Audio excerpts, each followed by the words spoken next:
Hello guys, this is your friend and we are back with a new fanfic. Which is, what if Naruto had special night training with female ninja? Part 1.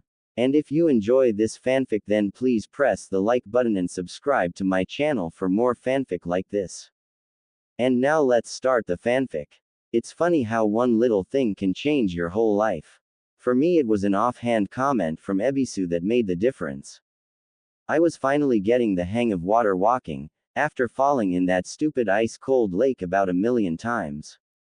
Good thing Kakashi-sensei noticed the seal that Snake Freak put on me in the Forest of Death was still there, because I'd never have gotten anywhere with that thing screwing up my chakra. Anyway, Ebisu was making me go through Kata on the lake, just to prove I could concentrate on something else and still stay on the water. Of course he also had to point out every stupid little mistake I made, which was pissing me off, but then he did something no one but old man Hokage had ever done. So tell me, Naruto, what do you hope to learn from this training? Do you know what kind of ninja you want to be, and what you need to learn to get there? I need a cool technique that'll let me kick Neji's butt. Oh, and I guess I'll have to learn a lot of techniques to become Hokage. Yeah, I was a real idiot back then. But I was surprised enough by the question that I actually listened to what he said next. Ebisu chuckled. Techniques are all well and good, Naruto, but they're only tools. Do you know what makes the difference between a really great ninja and an also-ran? Duh, they're really strong. Yes, but how did they become so strong? It's not bloodlines or genius or special training, although those things can certainly make it easier. The key difference is that most ninja concentrate on building up their strongest ability, and that dependence makes them vulnerable to an opponent with the proper counter. An elite ninja, on the other hand, builds up every strength he possibly can and then takes constant advantage of all of them. He went on into lecture mode after that, and I tuned most of it out. But that thought stuck with me. Be strong in as many ways as you can. Take full advantage of all your strengths. Yeah, that did make sense. Okay, Naruto, that's enough for today. Tonight I want you to think of 3 strengths you have compared to the rest of your age group, and at least one thing you can do to take advantage of each of them. Meet me back here at 8 tomorrow, and we'll talk about your ideas. Sure, Ebisu-sensei. He might be a dorky-looking closet pervert, but I figured I'd be nice to him as long as he was actually teaching me good stuff. But I bet the Hokages all had a lot more than 3 strengths. I spent a long time that night trying to figure out what strengths I've got. I was determined to blow the closet pervert away with all the cool stuff I came up with, and maybe even get started on that, take full advantage, part. Everything seems to come back to the damned fox in the end, so it shouldn't be a surprise that I ended up back in front of its prison before the night was through. Hey, Kyuubi. You awake in there? Can we talk for a minute? Way back in the darkness of the prison, a pair of glowing red eyes the size of houses slowly opened. What do you want, insect? I want to live, and I bet you do too. So I'm trying to figure out if there's anything we could do to make sure that happens. Are you the reason I always heal so fast? The eyes narrowed. You had what your kind calls a latent bloodline. My presence merely awakened it. Oh. Damn, I was hoping there was some way to make it even stronger. Hey, what about that weird thing with my technique? You mean the fact that it isn't an illusion? That's the nature of the beast, brat. And don't bother asking for more of my chakra. It's poison to your kind. If you use too much it will overwhelm your puny bloodline and devour you from the inside. Ick. I shivered. Okay, so only use it if I'm about to die anyway. I thought for a minute, but couldn't come up with any other ideas. Oh well, guess I'll have to try something else. Thanks for talking. I turned to go. Wait. The Kyuubi slowly paced up to the bars of its prison. There is one thing I can do. What you have now is only a degenerate remnant of the true divine health ability. If you're willing, I can awaken the full power of your bloodline. That sounds cool. So, is that like super fast healing? And growing back arms and stuff? There was a sound like distant thunder, and after a second I realized the Kyuubi had actually chuckled. It's that and more, brat. Disease, poison, malnutrition, chakra damage, it works on anything. As long as your head stays attached and you have either food or chakra, you'll recover from anything in a matter of hours. Damn, that's as strong as the Byakugan. Wait, this isn't going to turn me into some kind of weird half-fox demon thing or something, is it? No, idiot. I have no intention of giving you any more of my power than that damn seal has already stolen. Now do you want to do this or not? Gain an incredible bloodline, or leave empty-handed? Gee, what a hard choice. What do I have to do? Ooh, having the fox mess around with my bloodline hurt like hell, and I pretty much just collapsed into bed when it was done. But the next morning I felt better than I could remember ever feeling. Really hungry, but great. A wall of smells hit me in the face as I walked out the door, followed by a wave of sounds I'd never heard. I stumbled down the street to Ichiraku's in a daze, staring at things I'd never noticed before. I could pick out conversations halfway down the block, and smell every breakfast in the neighborhood. There were colors I'd never seen before, and sounds too. I stopped to look up at Utility Tower, and realized the strange high-pitched hum I heard was coming from it. Cool. Damn, Fox, you didn't say anything about super senses. You think the kami were as deaf and scent blind as humans, brat? Not likely. Oh, I wondered for a minute why he was bothering to answer me now, but my grumbling stomach insisted on breakfast. By my second bowl, one was thinking about my assignment again. Let's see, I've got super healing now, and great stamina, so I can fight just about forever. Hey, I bet I can train longer than anyone else too. What else? I've got Shadow Clone, and I can make a lot more clones than anyone else. Hey, wait a minute. A normal Junin can make a couple of Shadow Clones at once, and do it maybe 3 or 4 times before they run low on chakra. I can make hundreds and barely feel it, or make a few dozen and replace them constantly for hours. Holy shit. That means I've got, what, 1,000 times more chakra than a Junin. Why didn't anyone ever tell me that? Oh, duh. They don't want me to know. Don't want you to know what, Naruto? I looked up to find 1010 taking the seat next to mine. Oh, hey there. Don't see you here very often. Usually she had morning training with her team, but I guess with Lee in the hospital and her out of the tournament she was out of luck at the moment. I wasn't about to answer her question, of course, but as I was trying to think of something else to talk about, an idea struck me. Hey, 1010, did they teach you anything useful in those kunoichi-only classes back at the academy? She rolled her eyes. Hardly. It was all tea ceremony, makeup, calligraphy and courtly manners. Useless crap unless you want to pretend to be a noble lady. Why? Oh, I just figured out some stuff about my bloodline and I was wondering what I could do with it. So much for Kiba's wild stories about secret kunoichi babe knockout techniques. 1010 stared. You've got a bloodline. I never knew that, but what does that have to do with kunoichi training? Well, I'm not sure if this is a full-blown bloodline, or just a weird quirk. See, I was playing around with some funny illusion techniques, but there's this one variation that doesn't act like it should. I concentrated, and managed to do a technique without dispelling my clothes. When I do this form, it isn't an illusion. Sakura would have hit me and started yelling. I was pleased to discover that 1010 just looked puzzled. What do you mean, not an illusion? What else would it be? She looked me over carefully, and poked my side with one finger. Wait. She poked again, and frowned. I knew what the next step was. Go ahead. Just don't make a scene. She glanced around and blushed slightly, but she still poked my pretty hard.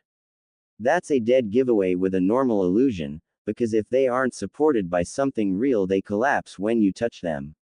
A serious genjutsu expert can get around that, but we both knew I wasn't one. My god, she murmured. A real transformation? Naruto, that's incredible, but you shouldn't go around telling just anyone about that kind of thing.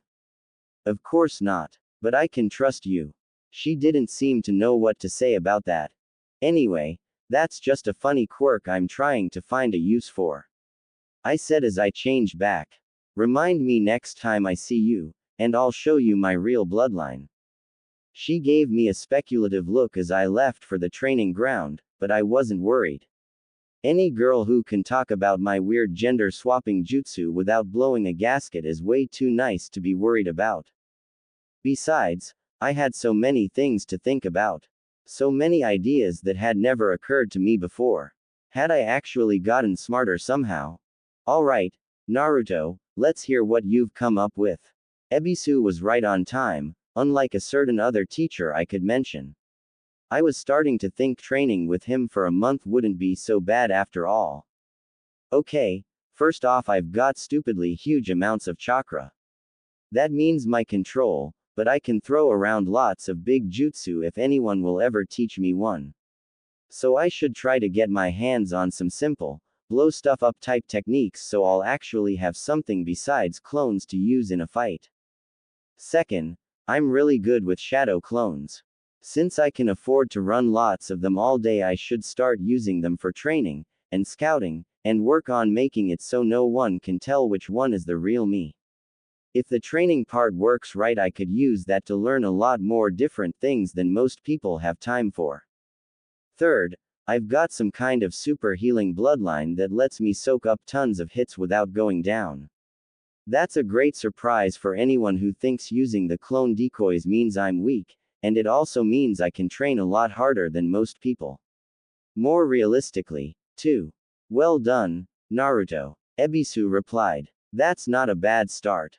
I was planning to work on your taijutsu today, but if you'd like we can try out your idea for clone training at the same time. Alright, I'd never had a sensei help me try out with my own ideas like that before. I usually avoid taijutsu practice because I'm so bad at it, but if the clones worked maybe I could actually change that. Ebisu smiled. Indeed. Now, tell me about this healing ability. The next few days were a blur of training, and at first I was pretty happy. Ebisu was totally paranoid about mass clones, and insisted I couldn't use more than 3 or 4 at a time or I'd get some kind of psychic shock thing. But even at that rate my taijutsu was improving pretty quick, and once we tested my elemental affinity he even explained the leaf-splitting exercise. But 3 days later we were still working on taijutsu, and when I complained that it was getting boring he just gave me the leaf-floating exercise. Then he figured out how slow my replacement technique is, and I got to spend the whole afternoon practicing that one stupid thing. Man, I can't believe how much time he wants me to spend on this stuff. I grumbled over my ramen. I mean, I know I need to get better at it, but a fast replacement technique isn't going to let me beat Neji. You've got that right, Naruto. Commented Tenten as she claimed a seat next to me. But hey, at least you're training. I haven't seen Guy Sensei anywhere but the hospital all week. I opened my mouth to say something about how lucky she was to at least have a sensei that wanted to teach her, but suddenly realized that would be stupid. Opportunity was knocking here. So instead, I said, I guess Neji's off doing secret Hyuga training or something, huh? Hey, I've got an idea. Want to train together? She blinked. I thought you said Ebisu was training you. Yeah, but it turns out I'm some kind of savant with shadow clones. I grinned. He doesn't like to work with more than 3 or 4 at a time, but I can make hundreds and I remember everything they do. I'll just make some extras tomorrow, and he'll never know the difference. Oh, hey, that's pretty impressive. She paused to order, and then turned back to me. What the heck, I could use a good sparring partner. So the next day I met up with Tenten and got in some good practice with missile weapons. First I got her to coach me on better throwing techniques, and made some clones to go practice what she showed me. Then I made another batch and we sparred, with me trying to get in close enough to hit her while she tried to kill all my clones from a distance. Most instructors won't let you do that kind of thing with real weapons, so it was kind of a new thing for both of us. Of course, it was a shock for Tenten the first time she hit the real me.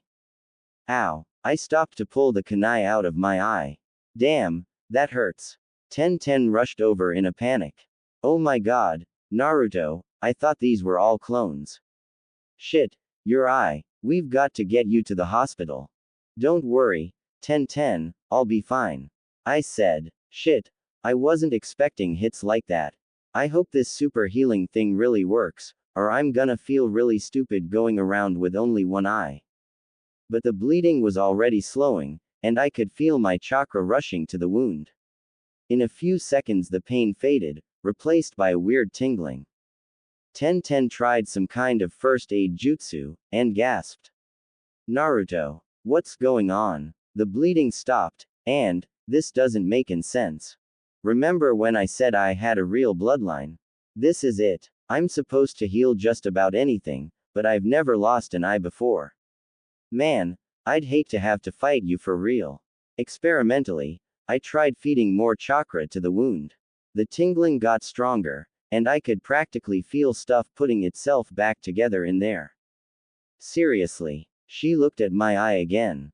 Damn, I can actually it regenerating. You're right, at this rate you'll be healed in a few minutes. She thought about that for a minute, and lightly bopped me on the shoulder. Idiot, what were you thinking, scaring me like that? Sorry. I'm used to just getting a few scratches from Sasuke, and Sakura usually can't even hit me. Guess I should have known Konoha's ace weapon mistress would go for the vital spots. Idiot, she repeated, but she was smiling now. Warn me next time you want the real you in the mix, okay? That could have been a lethal hit. Nah, not on me. You'd have to cut my head off and burn the body or something. But yeah, I'll make sure you know where the real me is from now on. I was ready to call up some more clones and get back to training, but 1010 was giving me an odd look. What? Nothing, she said slowly. Just rethinking a few things. You know, you'd probably have as big a fan club as Sasuke if word got out about this. I snorted. Yeah, right. No, seriously. We love our bloodlines here in Konoha, and that's one of the strongest ones I've ever heard of. Do you have any idea how much time older kunoichi spend worrying that their man isn't coming home from his next mission? Or their children, for that matter. But as long as your enemies don't know what you can do, you can get out of just about any situation. She smiled mischievously. Not to mention that you're actually kind of cute, and you're a lot less moody than the Uchiha. I stared at her, so surprised that my brain just about locked up. Was she saying she liked me? Girls never like me. Thanks. I blinked, and realized both eyes had moved. Hey, I can see again. Okay, let's give this another try. So I gained a training partner, and maybe a friend. 1010 was fun to practice with, especially since she was a lot more serious about it than any other kunoichi I'd met. Sakura never trained for more than an hour or two unless Kakashi was making us do something, and always took her weekends off. But 1010 was happy to spend 8 hours a day at the training grounds, and with me running a dozen clones at a time it didn't take long for our sessions to make a real difference. A few days later Guy dropped by while we were training, and apologized to 1010 for neglecting her training. He gave us both some pointers on our techniques, but he was a little concerned about my clones. Naruto, he said, it is good that your flames of youth burn so brightly that you're willing to do weeks of training in every day. But has my hip rival explained to you the dangers of the shadow clone? You mean the whole psychic shock thing? Yeah, don't worry. It turns out I've got some kind of weird jutsu talent with clones. We're not sure what my limit is, but I've used hundreds of them at once with no problem. I never use more than a dozen or so with 1010, so I should be good. Of course, that's on top of a half dozen with Ebisu and another 4 or 5 working on the leaf-splitting thing, but I wasn't going to tell him that. Then I'd end up having to explain about my healing, and I was starting to think 1010 was right that I should keep it a secret. I see. Then perhaps while your clones pursue skill, you should train your true self in strength and speed. Hey, that's a good idea. I replied. Can you show me the right way to do that? So I started wearing weights, and spending most of every day on physical training while my clones did everything else. Guy went back to training 10-10 for a couple of hours a day, which cost me some practice time, but the pointers he gave me more than made up for it. I guess he wasn't too happy with Neji either. Meanwhile, it turned out that Ebisu wasn't going to bother training me on weekends. I was pretty pissed about that, since it was 8 days I wouldn't be learning anything while Neji was getting even stronger. But arguing about it didn't do me any good. Naruto, I hope you remember that I'm only doing this as a favor to Kakashi. You should be thankful I agreed to give you as much time as I have. I am one of Konoha's most elite instructors, after all. It was almost enough to get me brooding, but I've never been the kind of guy who gives up that easy. So Saturday morning I met with a group of clones on top the Hokage monument. Okay, guys, listen up. It's pretty obvious now that Ebisu isn't going to teach us anything big, and for sure none of the Junin senseis are going to spend a lot of time on someone that isn't their student. If we're going to kick Neji's and get promoted, we're going to have to make it happen ourselves. So let's get busy. I pointed out a clone. You head for the training grounds and work on all the taijutsu and weapon stuff we've been learning. But I want you to do it our way. Every time you find something we need to practice, make another clone to work on it, and have the clones pop themselves when they get it down. That'll keep at least 30 or 40 clones busy. I picked another clone. Chakra control and that element stuff. We've got water walking, tree climbing, leaf floating and leaf splitting to work on. Make a bunch of clones to work on all of them, plus doing different combinations at the same time. Oh, and try floating and splitting stuff besides leaves, twigs, paper, cloth, whatever you can find. Maybe it'll make a difference.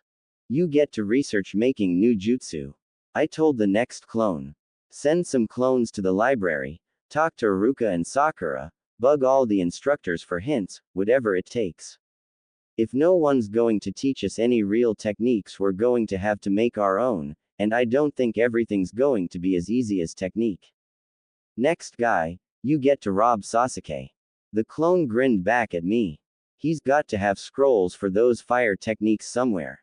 Find them, steal them, and get us some guys working on learning them. I know it's not our element, but if Kakashi and Old Man Hokage can both use every element, I bet we can too. If it takes longer to learn, we'll just spend the time. What else? Oh, yeah, you spend the day doing recon. Henge into a bunch of different people and find out everything you can about every ninja we've met, the other genin, the instructors, the examiners, everyone. There's got to be some way we can convince someone to teach us a couple of techniques, and you're going to figure out how. Last guy, you get the fun part. I want you to figure out what else we can do with Shadow Clone. Can we make clones with less chakra, or more? Can they transfer memories without dispelling, or dispel without transferring anything? Can we make one that can take a hit? How about one that isn't solid? How about just cloning equipment, like Shuriken? What happens if a clone tries to make clones? All that kind of stuff. By tonight I want to know more about Shadow Clone than anyone in the village. Okay, I think that's everything. While you guys are doing all that, I'm going to see what happens if I ignore all that stuff Guy said about overtraining and just up my weights every couple of hours. Oh, and guys, remember, anytime you find out something important or master something new, make a clone and pop it so the rest of us can all find out too. Yeah, I was wiped out by the end of the day. But it worked like a charm. Sasuke had a whole set of cool scrolls just tying around, including a half-dozen fire techniques. I blew up about 50 clones before I figured out how to breath fire without burning myself, and it took forever to make all the seals, but it was really just a matter of practice. By the end of the weekend I had the basic fire breath jutsu working pretty well, even if the flame I got was a lot smaller than Sasuke's. I'd also figured out how to clone Shuriken, and my clones were lasting a lot longer with a lot less chakra. Sakura was still mad about not making it to the tournament, but Iruka was a big help. Oh, And the thing with the weights actually worked. Every time I upped my weights, my body adjusted in a few hours, so I went from 10 pounds weights to 50 pounds in a couple of days. Of course, I still couldn't cut a leaf, but I was finally starting to feel the wind. I figured that was the real point anyway.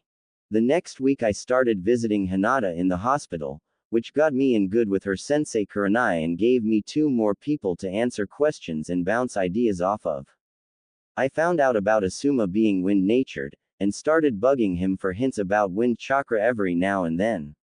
I tried talking to just about everyone I'd met at least a couple of times, and found out that Ino, Shikimaru, Kiba and Choji were all willing to do a little training together as long as I didn't get carried away. But my big break was meeting Jiraiya. I was out on the lake by the hot springs, trying out a crazy idea involving my transformation technique. I'd long since figured out how to change the age and appearance of my girl form, so why not other things? Could I be super strong, like Sakura sometimes seemed? How about super fast, or so a guy couldn't stand to hurt me? Oh, and would stuff like that transfer to my clones? I'd made a bunch of clones before I started, so I could have something to test myself against, and some of it seemed to be working. By late afternoon, I was a 17-year-old girl with long legs, incredible muscle tone and a killer figure, and my clones were starting to get jealous. I was taking on 3 of them at once and holding my own when I heard clapping from the shore. Oh, what a beautiful sight. If only more kunoichi trained with their sisters like that. I frowned at the old guy across 30 feet of open water.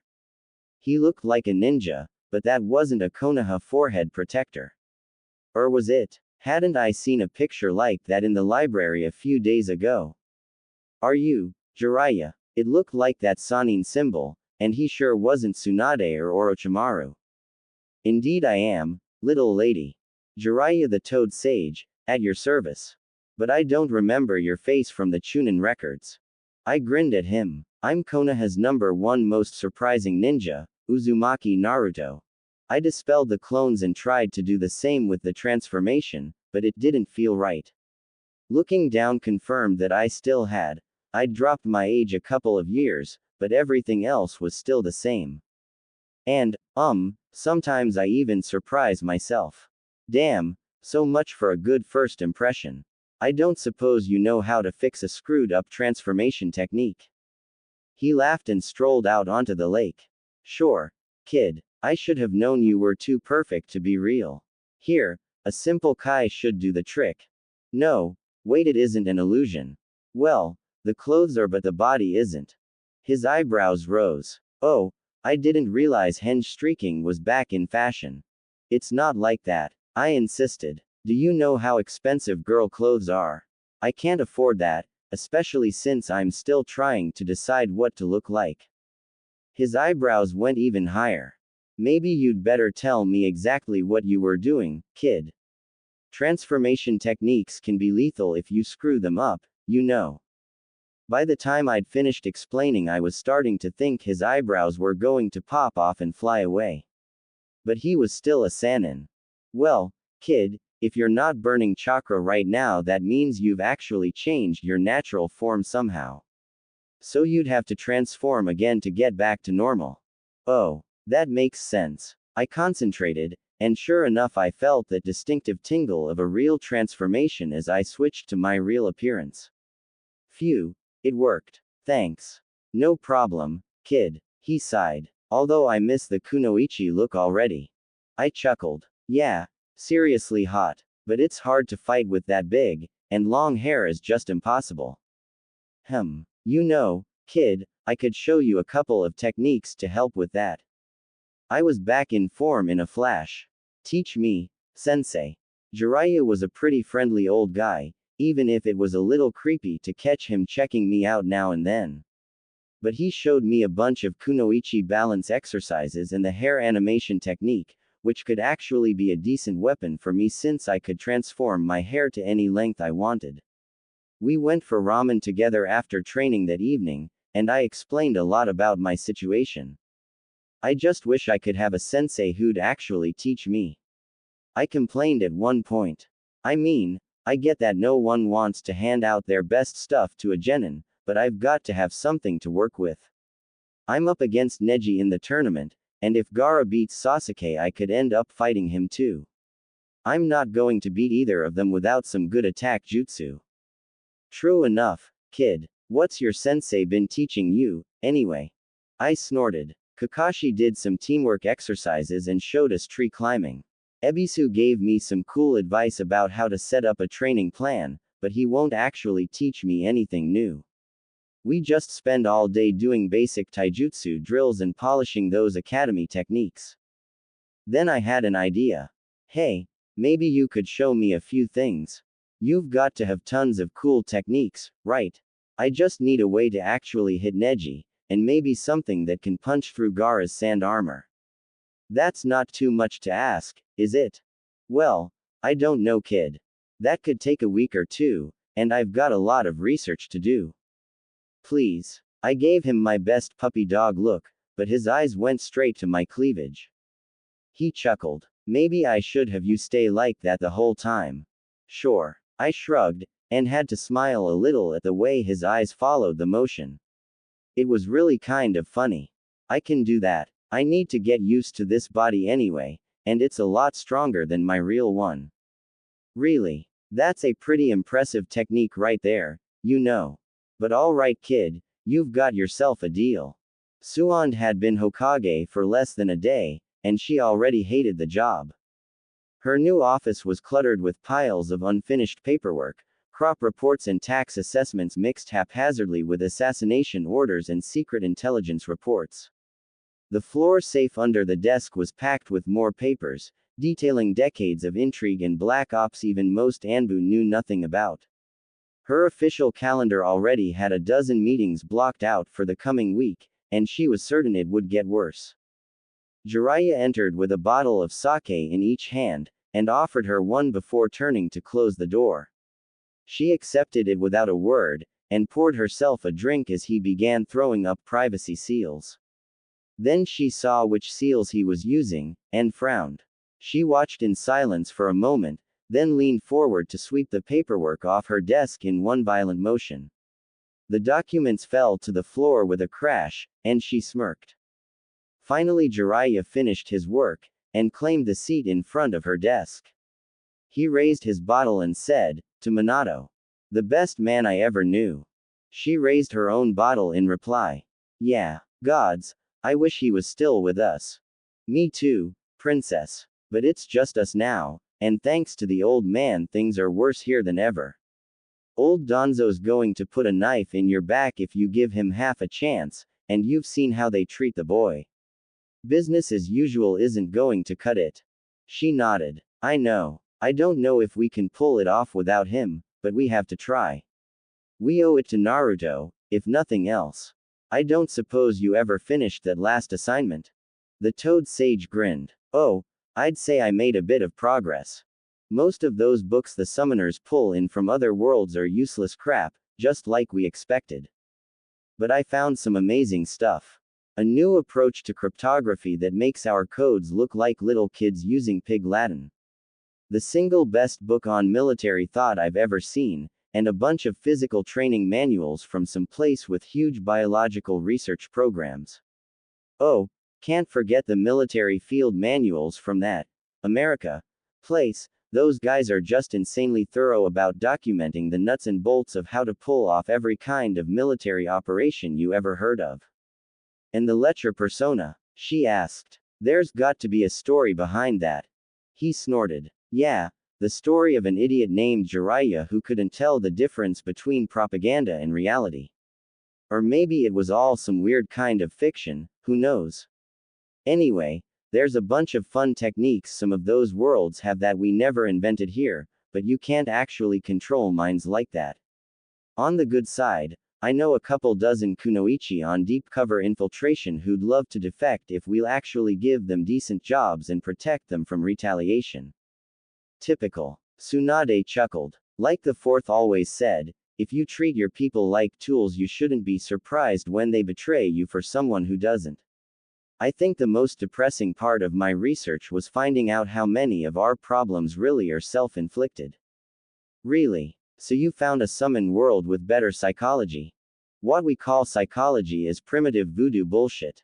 There are at least 3 different worlds where they have measuring tools and math for that kind of thing, and one where they can build minds the way we design a new jutsu.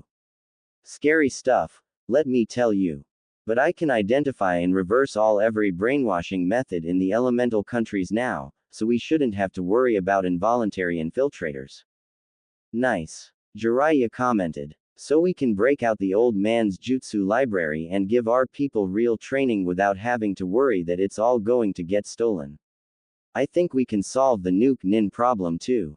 What? You mean we should actually respect our people, give them some rewards when they succeed and try to keep their stress level down to something sane?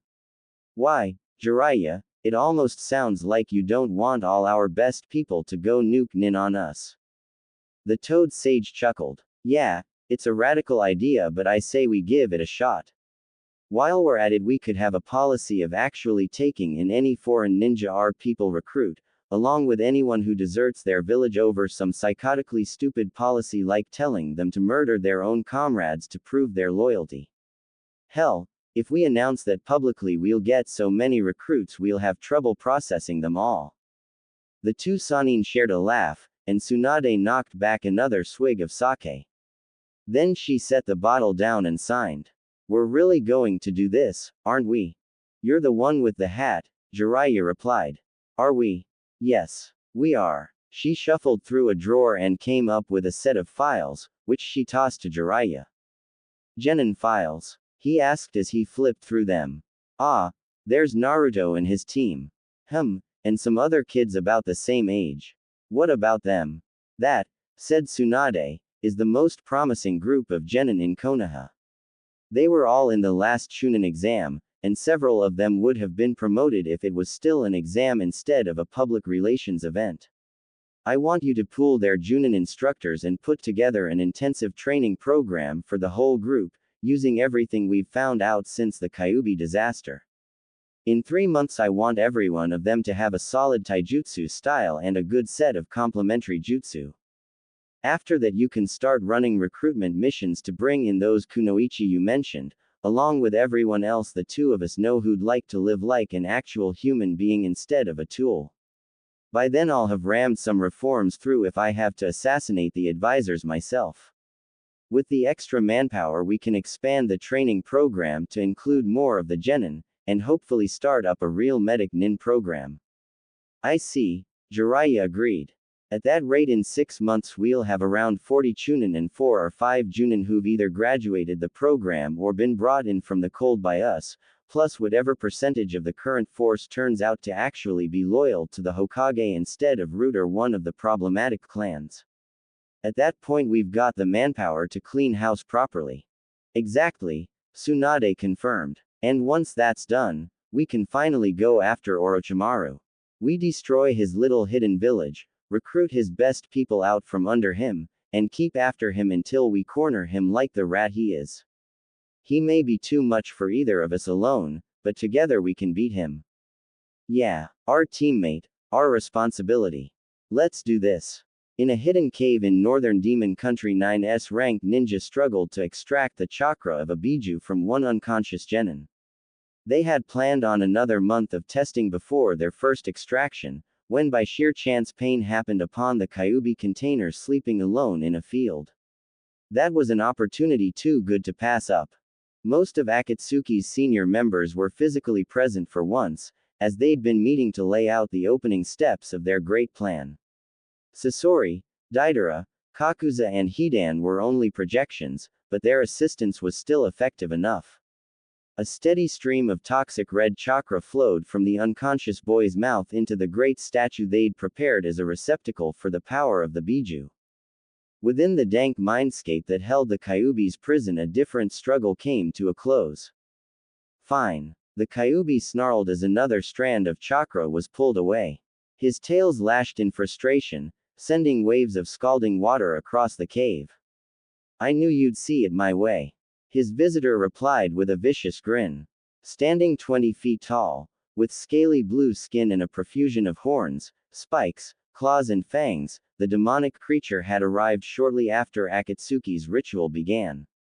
To recap, then, my minions and I will open a gate between the interior of your prison and my stronghold in the Shikima realm.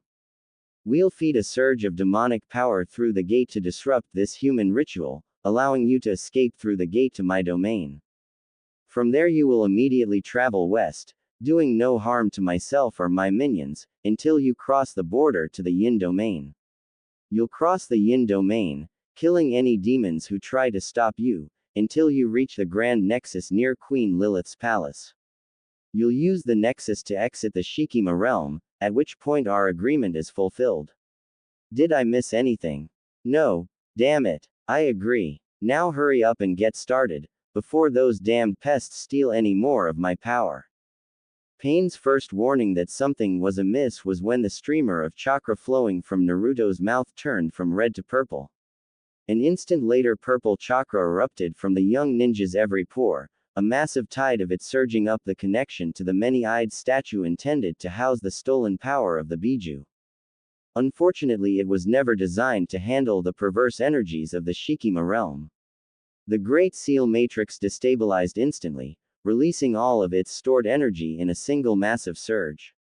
The resulting explosion vaporized everything within 300 yards, and produced a mushroom cloud that was seen for miles. Dawn came and went. Hours later, a hungover Jiraiya finally found his missing charge lying unconscious at the bottom of the crater. Damn, kid, what have you been up to? He muttered to himself. Some kind of super Rasengan with the fox's chakra. A rough medical scan revealed the boy was exhausted but not injured, and a check of the seal showed it to be intact. So the Toad Sage hefted the young blonde over one shoulder and headed back to camp. You never learn, do you, kid? Nothing but trouble. Can't leave you alone for one night without you inventing some new way to cause havoc. I'd better get you back to the village before you manage to blow yourself up and Tsunade blames me. As he walked, the last traces of the Kyuubi's toxic chakra gradually drained away, replaced by a trickle of power from the still open gate to the Shikima realm. A week later, Jiraiya and Naruto crossed the deep woods surrounding Konoha with their characteristic stealth. Which is to say, you could hear them coming for miles. For the last time, pervy sage, I didn't do it. All I know is I went to sleep in camp, and the next thing I know you're waking me up babbling about some weird technique or something. Besides, there's no way I'd call out the fox like that just for training. It might get out, and anyway I'd feel like crap for a week. Fine, keep your secrets. Jiraiya replied in a wounded tone. Just because I've spent the last 2 years training you doesn't mean you should confide in me. Next you'll tell me you didn't do anything to that cute village girl. Geez, would you stop already? I told you, she was nuts. I was just sitting under a tree working on that scary aura thing, and all of a sudden she was attacking me. It's called killing intent, dummy. So, it's just a coincidence that she looked like she was under a lust genjutsu. I'm not like that, geez. Besides, you know I don't have the control for stuff like that. Although I have been getting better. Jiraiya huffed but let it drop, and Naruto turned his attention back to the Rasengan in his hand. He'd finally gotten to where he could do the technique one-handed, so now he was trying the next logical step. Packing in more energy without letting the sphere grow was a pain, but it would be a nice armor-piercing attack to use on the next enemy he ran into with some stupid, ultimate defense. A few wisps of purple energy swirled about within the vortex, unnoticed by either ninja. Ooh, you're early, Tsunade observed. Jiraiya poured himself a shot of sake and leaned back with a snort. Bah, the kid's tough as hell, but he needs a little sense pounded into that thick head of his. I figure a few missions with that little spitfire he likes will do the trick. Coming from you, that makes me wonder if I can trust him not to get his teammates killed. We don't have a lot of ninja who regenerate. Jiraiya shrugged. Start with easy missions, then. Or have him do some clone training with the Junin. We've got at least another month or two before Akatsuki starts moving. If he screws up, you can have him take all 40 shifts of wall patrol at once. Tsunade raised an eyebrow. He can do that. Oh, yeah, he can run a couple hundred clones all day with no problem. That'll teach the little brat. She'll have him loaded up with character tests and low-risk busywork for weeks. Ooh, what? No way. I'm way too good for crummy missions like that, Granny. Tsunade swatted the orange-clad loudmouth into the wall. Don't call me that, idiot. She shouted. Anyway, my decision is final. I want to know exactly how far you've progressed, and that means a comprehensive retest. For the next week you'll report to Iruka at the academy every afternoon for testing. Naruto extracted himself from the custom-fitted hole his head had just made in wall, and tried to ignore the splitting headache the impact had given him. Those walls were concrete, damn it. But, the missions. He protested. There's no sense wasting your abilities, Naruto. By filling all those wall patrol and maintenance slots you'll free up nearly 40 ninja for other duties. With our manpower shortage that could make a real difference to the village. Naruto stared at her incredulously for a moment, then. Fine. I'll do the stupid boring missions. At least I'll make some money. Actually, Shizune said hesitantly, ongoing in-village work is paid at a flat daily rate depending on your rank, instead of on completion like field missions. For a genin the pay scale is about the same as doing AD rank every day. Naruto closed his eyes and clenched his fists, but the expected explosion didn't come. That figures, he said finally. Guess I'd better get started, then. In the Kyuubi's former prison, a small group of lust demons gathered around a viewing portal, peering out at the world. As Naruto turned to go they finally gave up on trying to get a look down Tsunade's cleavage and shook their heads. That bites. A short red demon covered with horns observed. This guy gets the shaft a lot, doesn't he? Got that right. A big one with 4 arms agreed. Man, those bitches really need to get laid, don't they? A furry one groaned. I know. It's torture, watching all those fine mortal babes and not being able to touch. Are you sure there's no way for us to get out there? Not a chance. This cage is so tough even that fox demon couldn't scratch it, and you saw what he did to the Yin Kingdom. Ooh, look, the shy girl with the big hooters is checking him out again. A demon with tentacles instead of arms sadly shook his head. Yeah, and he didn't see it. Damn, I thought this'd be fun but this guy never gets any action. Hey guys, I've got an idea. The king's trying to figure out a good way to torture that captured Succu bitch, right? What if we stick her in here for a while? There were snickers all around. Hell, yeah, a few weeks watching this shit and she'll do anything to get out. Ooh, Naruto was uncharacteristically quiet as he suffered through the week's tests. He was friendly enough with Iruka, despite his irritation with the situation, but after discovering that Sakura was out of town on a training mission he kept mostly to himself. He wasn't usually one to brood, but this latest setback made it hard not to. Granny was really mad at me, he thought to himself over dinner at Ichiraku's one night. Maybe she really doesn't want me to call her that, but there was more to it. It was like she doesn't trust me with a real mission. And what's with all these tests? But that one was pretty obvious, even to him. I guess Jiraiya told her I didn't learn much or something. Lazy old man, it's not my fault he's always too busy being a pervert to bother training me. I just know I've been failing a lot of those stupid tests, too. What difference does it make if I know all that history and math and stuff, anyway? Then an idea hit him. Hey, I wonder if I'm supposed to be cheating, like on the Chunin exam. Iruka's tests are almost that hard. I could leave some clones in the library to look stuff up, but how would I tell them what the questions are? Intent on plotting out a way to pass at least one test, Naruto never noticed the way Ayame blushed whenever she looked at him. Ooh, one of Naruto's sentry clones spotted Sakura as she approached the gates, and relayed word to the original by making another clone and immediately dispelling it. He met her just inside the gates. Sakura. The pinkett did a double take, and smiled. Naruto. You're back. Taking that as an invitation, the blonde genin swept his old teammate up into a hug. Yeah, I've been back for a week, but they said you were on a mission. Boy, am I glad to see you. How have you been? Sakura. Sakura was embarrassed at first, not being one for public displays of affection. But Naruto's touch felt so good she found herself returning the hug, pressing the length of her slender body against him, reveling in his musky scent and the firm solidity of his chest. Wait, was he saying something? Is something wrong? Hey, you're taller than me now. What a hunk. She mused to herself. Why was I turning this guy down again? Looks like it. Naruto replied nervously, trying desperately to ignore the feel of perky young being ground into his chest. He let go and tried to step away, but Sakura grabbed him and pulled him back. Where are you going, Naruto? I thought you were glad to see me.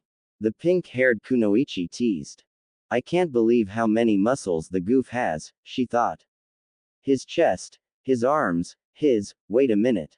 Suddenly realizing what the hard object pressing into her thigh was, Sakura jumped away with a startled, eep of embarrassment. Then she realized she was standing in the middle of a crowded street, with dozens of civilians and a handful of ninja watching her crawl all over a guy she'd never had romantic feelings for before.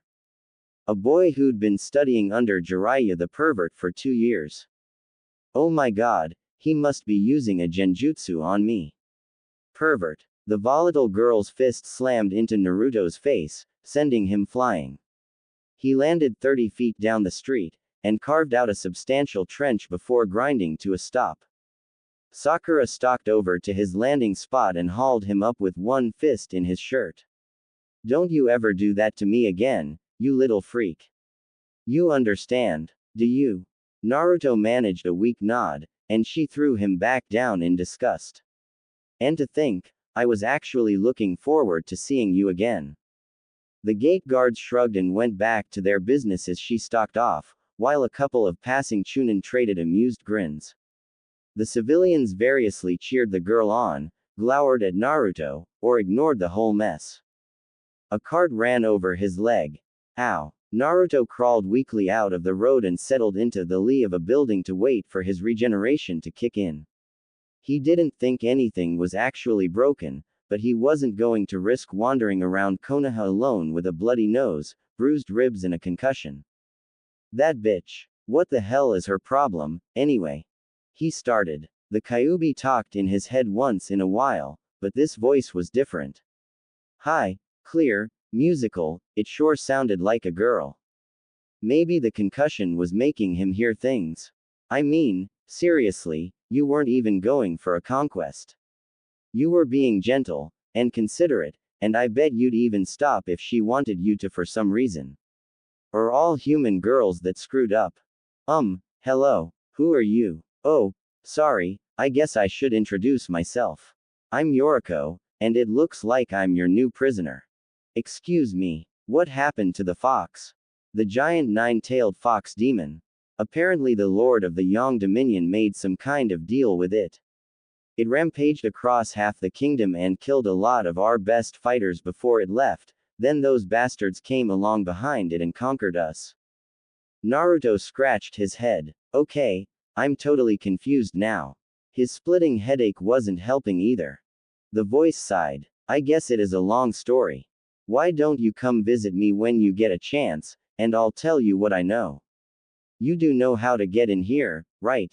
Yeah, okay, I can do that. An hour later Naruto stood before the bars of what had once been the Kyuubi's prison, mostly healed and a lot less confused. So, let me get this straight.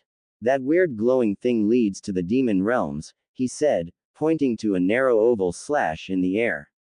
It was 20 feet tall and 3 feet across at the widest point, filled with a wall of purple energy that was apparently solid. Streamers of the same purple energy wafted off the surface of the barrier, bleeding power into the air. The girl in the prison nodded, and he paused to consider her again.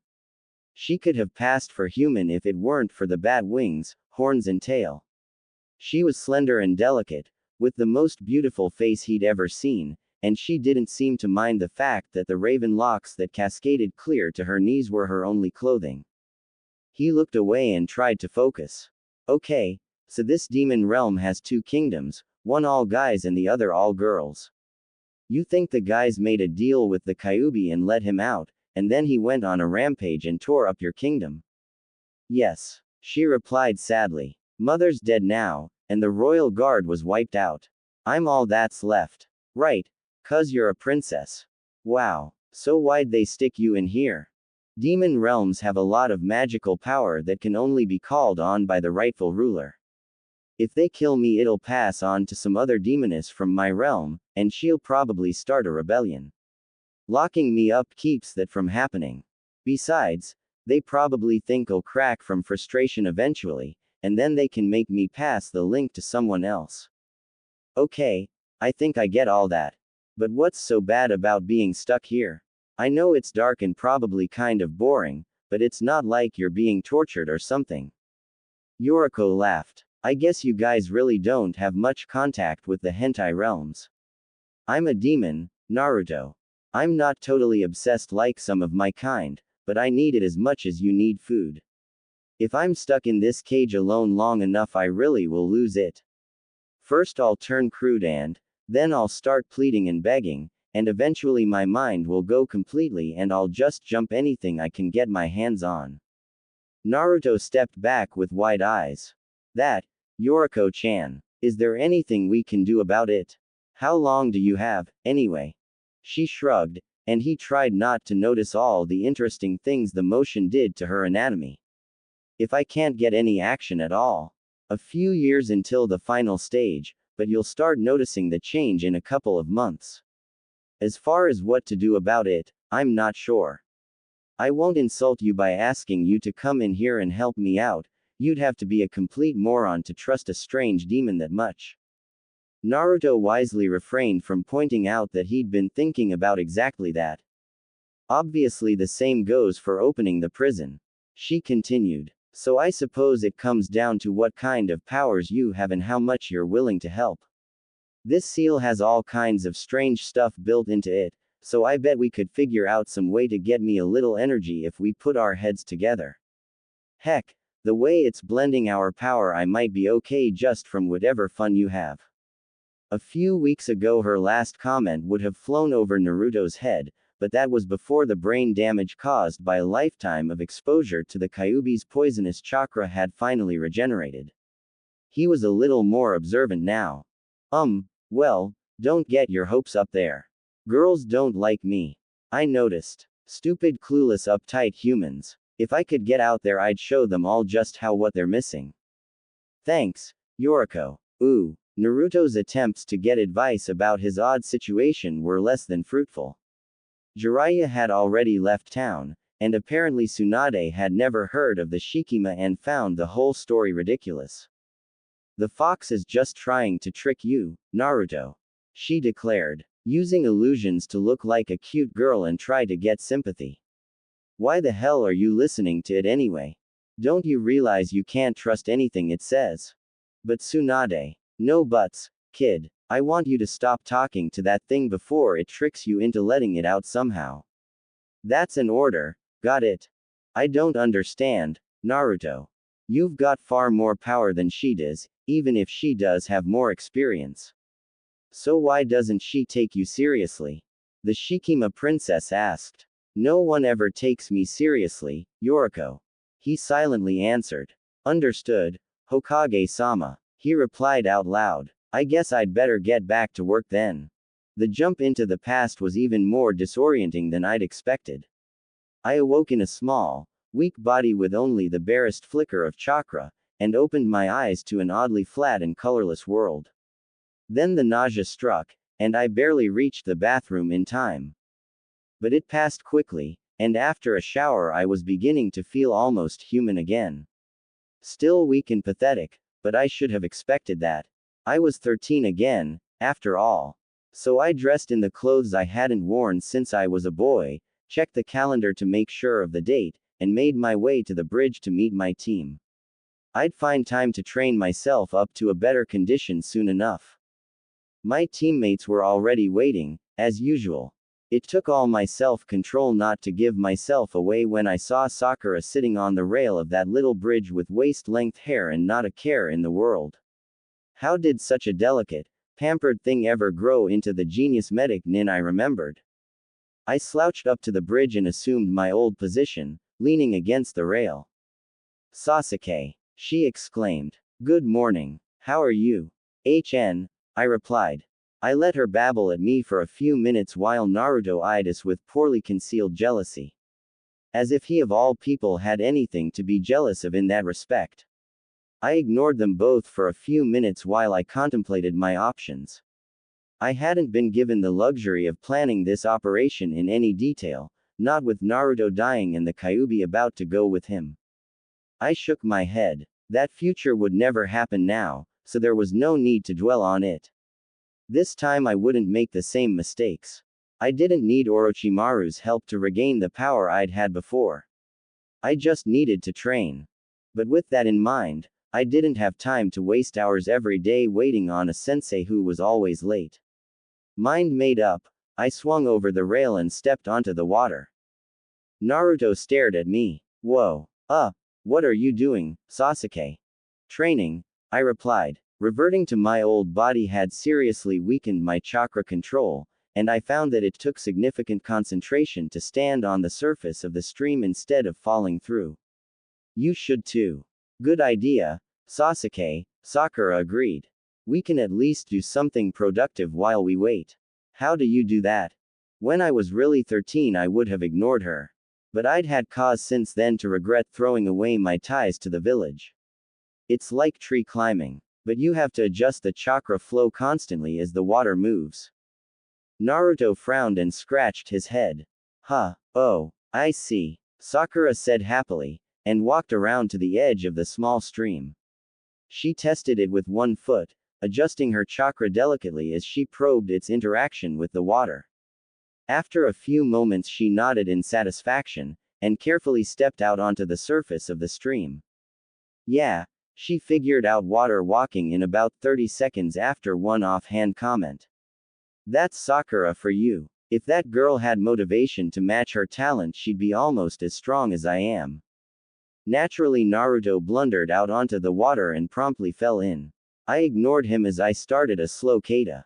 He climbed out as Sakura laughed at him, scowled, and called up enough chakra to level a mountain as he tried again. And again. And again. I wondered idly if Sakura would still laugh if she knew how much power the idiot was throwing around. Then again, she might. By the time Kakashi bothered to show up I was up to advanced kata, and was starting to feel confident of my ability to fight on a body of water again.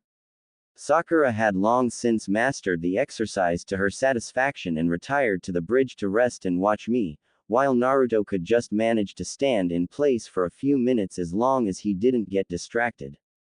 He always did have lousy control. What's this? The lazy Junin commented as he appeared on the bridge. Extra training. I hopped up to the bridge rail and crouched there. Sakura started to gush something about my awesomely wonderful coolness, but thankfully he cut her off. Well, just make sure you don't wear yourselves out too much for missions. Now, let's go see what the Hokage's office has for us, shall we? He turned to go, but as I moved to follow him I brushed past Naruto and muttered, "Leave a clone here to practice it, dumbass." He opened his mouth to argue, then stopped with a confused look. That works. I rolled my eyes and walked away. He hesitated, then shrugged and made a clone. Why he thought he needed to tell it what to do is beyond me. We'd recently returned from Wave Country, and I knew we'd be hearing about the Chunin exam soon. That meant confronting Orochimaru, which could be tricky. But before then I had an experiment to try. Sasuke-kun, let's go on a date tonight. Sakura called. Don't be stupid, forehead. Anyone can see Sasuke needs a real woman. Ino objected. Some variation on the scene had played out every few days since before I graduated from the academy, and I'd always ignored them. These weak, giggling children would be of no use in my quest for vengeance, and I'd always assumed they weren't serious enough to be much help in reviving my clan either. But in the future I'd seen things that made me question many of my assumptions. So this time I stopped, and turned to face the squabbling pair. Have either of you ever thought about what you're asking? I said coldly. Realizing that I was actually looking at them for once, the two girls jumped apart and stammered. I have two goals in life: to avenge my clan, and to revive it. The man I mean to kill is one of the most dangerous ninja in the world, and when our confrontation arrives, anyone of lesser skill who seems close to me will simply be a weapon in his hand. Reviving my clan will be equally difficult, with half the assassins in the elemental countries targeting any woman I become involved with.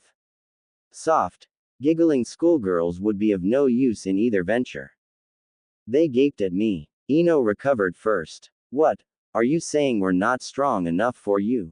Sakura clenched her fist. We can be as strong as anyone. I body flickered behind them, reappearing with a knife at each of their throats. Can you prove it? I gave them a few seconds to realize that they were already beaten, and then body flickered away. They started training together the next day. At first it seemed to be sporadic, and I was simply amused. But they rapidly became more serious about it, until by the time Kakashi mentioned the upcoming exam they were working late into the night on a daily basis. At that rate they might actually get somewhere. Ooh, the written exam was interesting, as I found I could easily answer all of the questions now. I spent most of the time trying to figure out how everyone else was cheating, and by the time Ibiki started his 10th question speech, I felt I'd spotted most of them. The examiners were being pathetically generous in what they allowed us to get away with. By that point I had my fire element attacks back to a reasonable level of proficiency, and my chakra was recovering nicely from the shock of being shoved back in time and compressed into an underdeveloped body. I estimated that I could easily fight at the level I'd managed when Naruto tried to stop me from leaving Konoha at the Valley of the End. I'd also maneuvered Kakashi into testing our chakra natures, which gave me an excuse to get my lightning manipulation back in form and start practicing low-level lightning techniques. Naruto had gotten the hint about clone training, and used it to master water walking. He had a small crowd working on leaf splitting most of the time, but his control was so poor he'd probably need weeks more to get anywhere with it. Sakura had turned out to be earth-natured, and as usual she'd gotten the leaf exercise down in a matter of minutes. Come to think of it, have I ever seen her take more than a few minutes to learn anything related to chakra? It was enough to make me wonder if she had a bloodline no one had ever noticed. In any event, I was content to let the second exam play out more or less the same as it had before. I wasn't ready to defeat Orochimaru yet, and I could always remove his seal. I gave a better account of myself than I had the first time around, but held back from revealing my full potential. I'd almost forgotten the battle with the Sound Ninja the next morning. I awoke to discover that Sakura had actually killed one of them, and the others were easily routed by the other Konoha genin who'd wandered by. Ino was much more solicitous than I remembered, when she stopped to trim Sakura's hacked-off hair into something resembling a deliberate style. Excellent. There was no need to exert myself or give away the seal's function to my team. Far fewer complications that way. At that point I expected to coast through the rest of the exam and go off to train under Kakashi, which would give me the cover I needed to begin using more of my lightning techniques.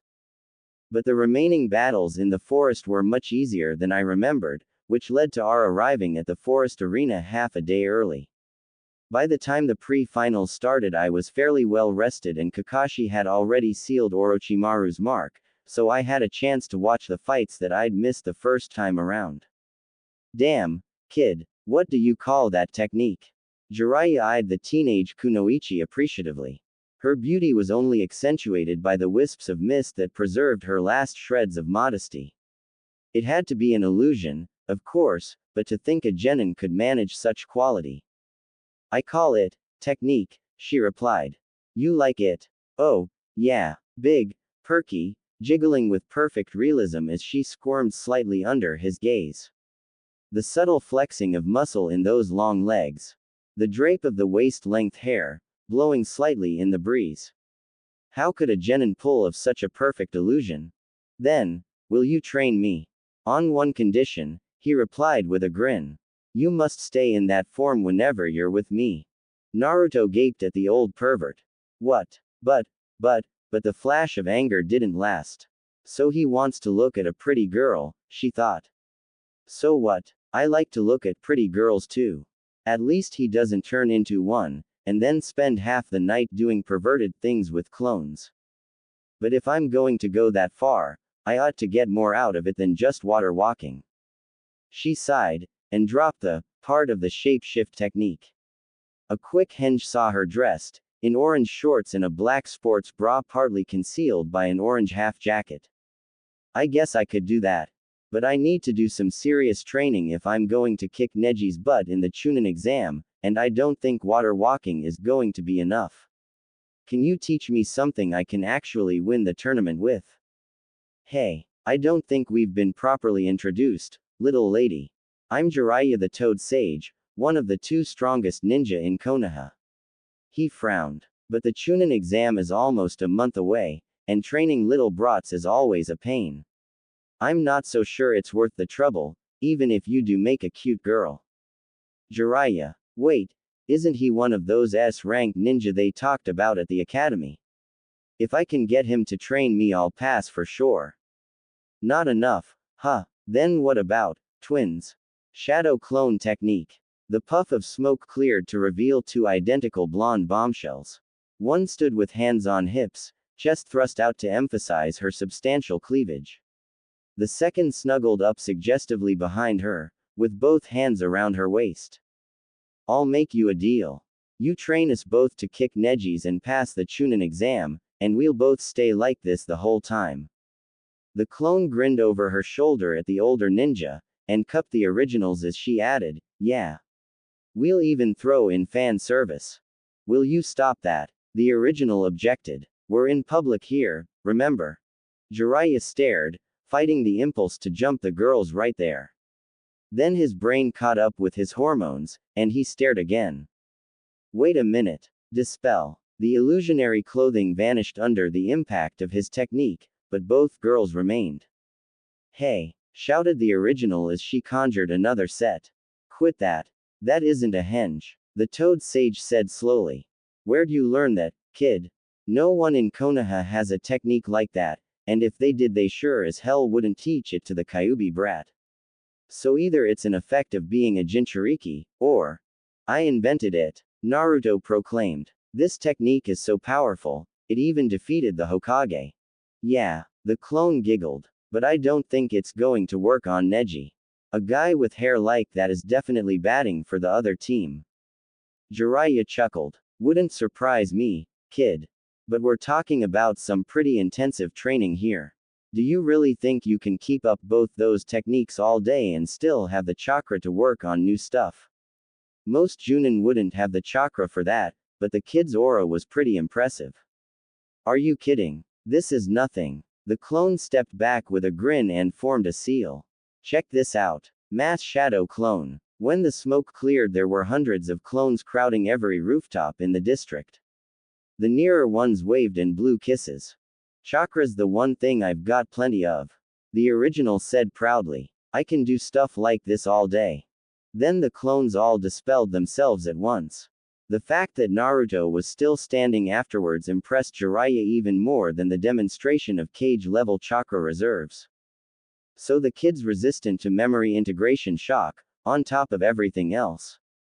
Damn, I think I just found myself an apprentice.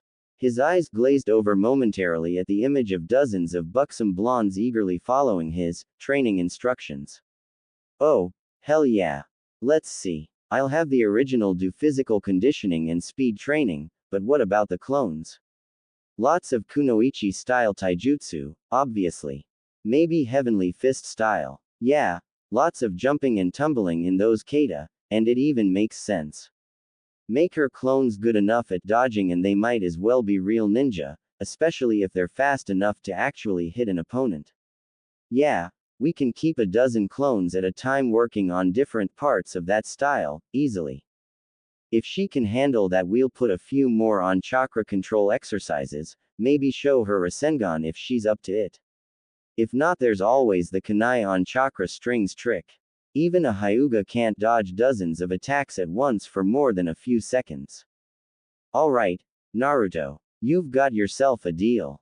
Ooh. If I'm going to be stuck like this for a month, I might as well have some fun with it.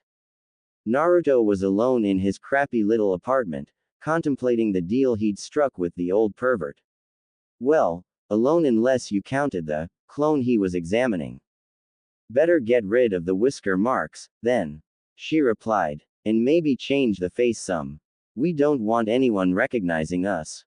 Good point. How about this? The male Naruto vanished in a puff of ninja smoke, replaced with a girl who looked like the clone's slightly older sister. Still blonde and blue-eyed, but without the baby fat and whisker marks, with an extra inch of height and even larger. You'll never win a fight with those in the way, dummy. The hair's too long, too. Ah, but I look totally hot like this. I know. Believe me, I wish we could pull it off too. But every time we try to practice like that, we lose from something stupid like hair in the eyes or falling over. That's when it was just us. That crazy examiner lady had more up top than this, and there's Kunoichi with longer hair. I'm betting there's some kind of secret technique they use, and if we show up like this, the old man'll teach it to us just so we don't have to change back. Ooh, good plan. You're right, if there is a technique like that, he'll know all about it.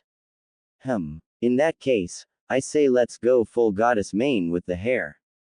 Like this. The original's hair grew to waist length. No, silly, like this. The clone's hair grew to the same length, but turned wavy and gained body at the same time. In a few seconds it became a mass of golden curls worth of a comic book heroine. The original snickered. Nobody actually looks like that. Besides, isn't it heavy? So make your bigger to balance it. If we're doing this in disguise, I want to be the hottest babe in Konoha. Me too, dummy. I just don't want to screw this up. Do you think he's gonna teach us one of those kunoichi taijutsu styles? Well, duh. Probably make us practice distraction moves and wrestle each other too. But he said he'd train us to win the tournament, so he's got to teach us something that works in a real fight too. Good point. Okay, I'm thinking long legs for running and kicking. How does this look? The clone looked her original up and down, and licked her lips. We've definitely left the land of cuddly behind. Next stop. Badass babe. Hey, if you want badass, Naruto concentrated. She'd never tried something this radical before, but it felt possible. Yes, it was working. Bow before the might of the 9 tails Jinchuriki. 9 fox tails swished in the still air of the apartment, dong little to conceal a body that now sported fox ears and a light coat of fur. The clone stared for a moment before falling theatrically to her knees. Have mercy, mighty fox ninja. Your loyal servant obeys. Then she dissolved into giggles. Bet half the old farts in the village would have heart attacks. God, I wish we could get away with it. You make a cute kitsune, kid, but you're only entitled to 2 tails. Claim more than that again and you won't like what happens. Both girls paled. Kyubi. There was no answer. They shared a look, and the original nervously reverted to human form. Okay. Note to self, no pretending to have 9 tails. Not a problem. They spent another hour experimenting, recapturing their good humor in the process, before finally pronouncing the new, badass babe, technique perfected. Naruto's new girl form was 5 feet 6 inches of dangerous curves and hard muscle, and no one would ever miss her in a crowd. Her incredible golden mane, her slender figure and prominent F-cup, her piercing blue eyes and exotic features, all would attract no end of attention. Predictably, neither girl could resist the other. But as they lay panting in the aftermath of their new forms, test drive, one thought returned to trouble each twin. Hey, me, I just realized, if I'm a clone, and you're the original, how come I heard the fox too? I've got a better one. Why did he say I'm entitled to 2 tails? Ooh, good morning, Jiraiya sensei. The blonde twins caroled in unison. The Sanin smiled down at them with hands on hips. Well, this is an interesting change. Good morning, girls. I see someone wants to learn the hair animation technique. They both giggled. Told you he'd figure it out, one commented.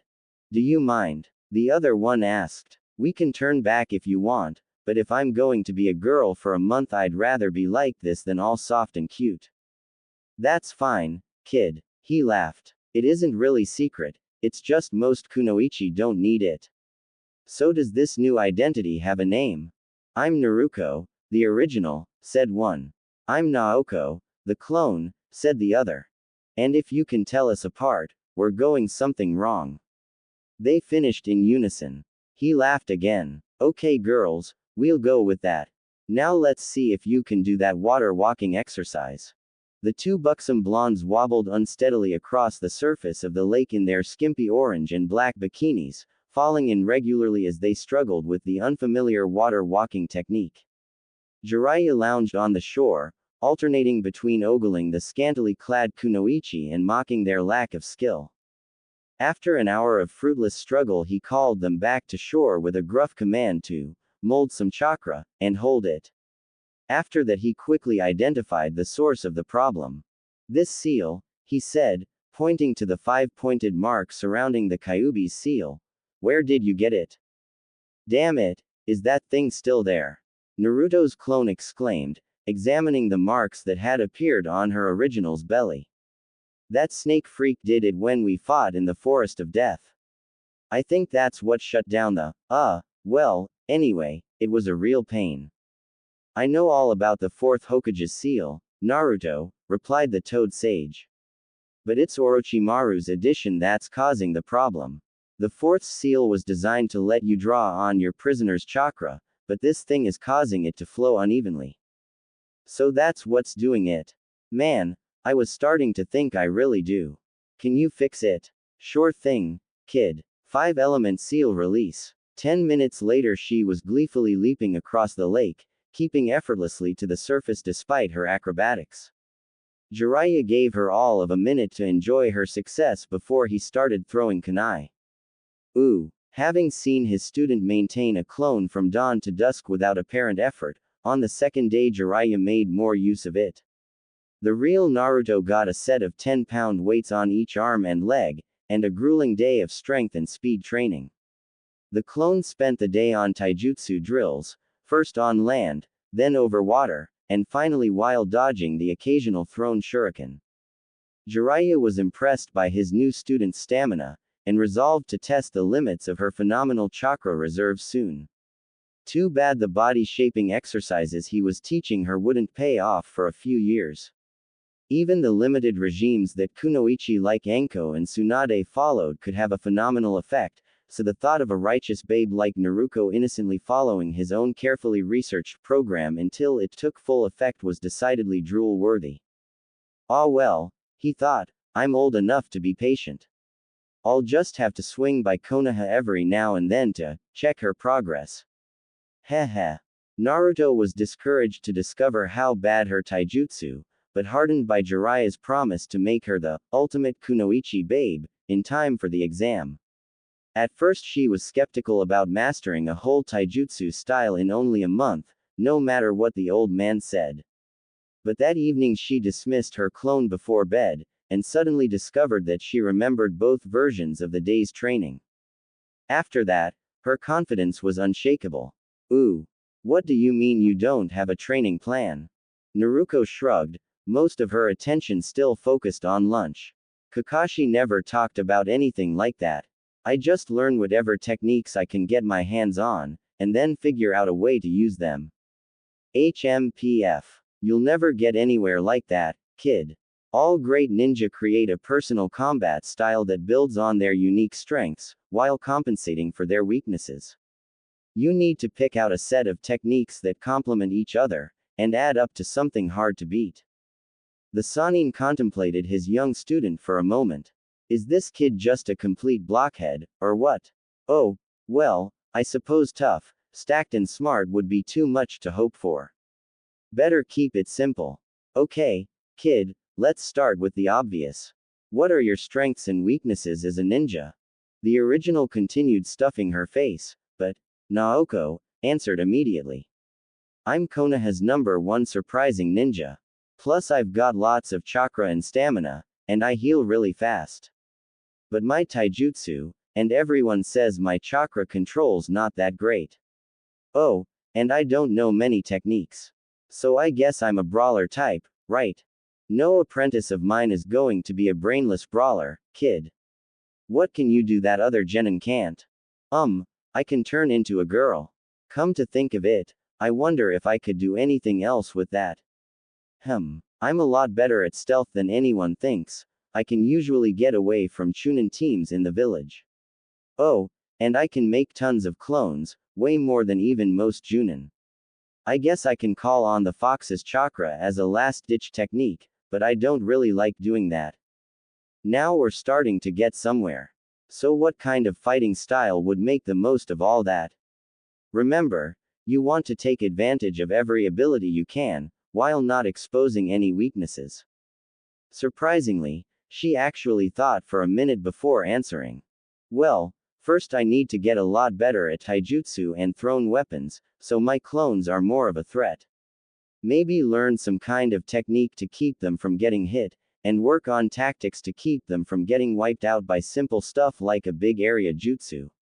Then I need some kind of attack jutsu to use on armored guys like Gaara, but it needs to be one that won't blow away my clones when I use it.